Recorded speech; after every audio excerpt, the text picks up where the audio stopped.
창업을 앞두고 있습니다. 아이템은 있지만 그것을 파는 소질에는 자신이 없다면 어떻게 하죠?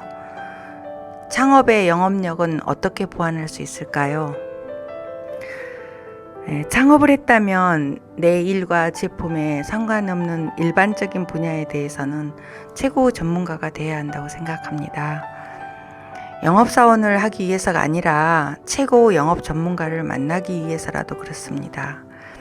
제품의 진가를 가장 잘 아는 사람은 그 제품 개발자요, 그 제품으로 창업한 사람입니다. 타인은 제품을 탄생시킨 사람만큼 제품의 가치를 잘 알지 못합니다. 내가 만든 제품의 가치와 시장성에 대하여 가장 잘 보고 잘 팔 수 있어야 합니다.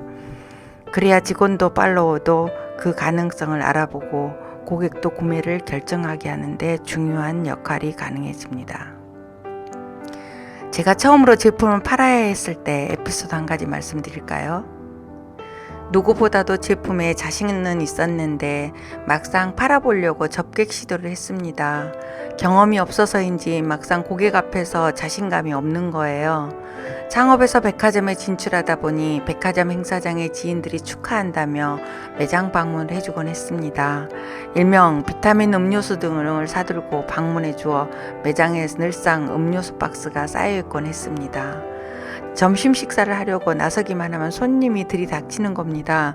그래서 점심 거르기가 일쑤였습니다.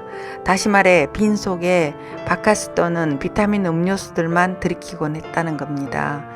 음료수에 들어있는 카페인 성분 때문인지 일시적으로 자신감이 업되면서 고객 응대가 적극적으로 잘 되었습니다.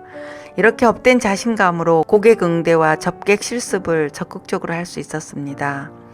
처음이 어려웠지 고객을 적극적으로 응대하는 그런 경험들이 누적되다 보니 어느 순간 낯가림이나 소tum이 많이 사라져가며 자연스러워지고 있었습니다. 저의 결론은 어차피 지속할 사업이라면 영업도 빠르게 직면으로 관통하여 고수가 되는 게 효과적일 거라는 생각입니다.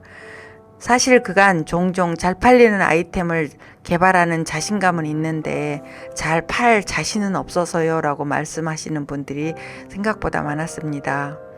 개발은 잘하는데 파는 것만 젬병이라나요? 나는 팔 수 없는데 잘 팔리는 제품이라는 근거는 무엇일까요? 잘 팔릴 것 같은 아이템을 안다면 잘 팔 수도 있어야 하지 않을까요?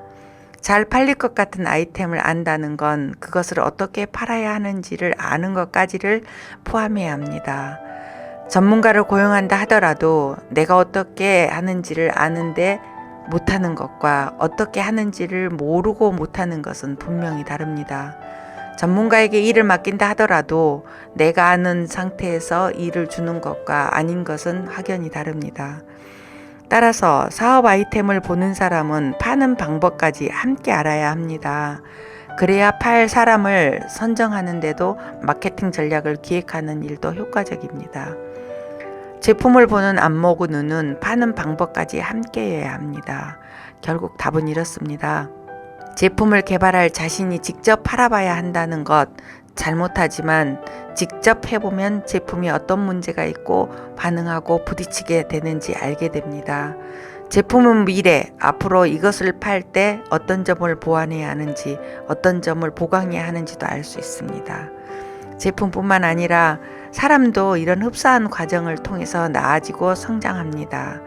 자신이 잘못하는 부분은 대면하고 싶어 하지 않고 회피하지만 회피하는 그것조차 나 자신의 모습임을 인식하고 극복해 나갈 때 잘하는 나와 못하는 나, 회피하는 나까지 모두 내 삶으로 만들어가는 확장의 삶을 살 수 있을 것입니다.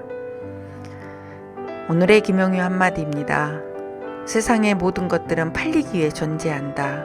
천하를 파는 법은 나를 파는 법과 같다. 나를 잘 팔려면 나를 잘 알아야 한다. 나를 잘 안다는 것은 내가 모르는지조차 모르는 영역까지를 알아가는 것이다. 스타일의 스토리를 가진 여자 김용유였습니다.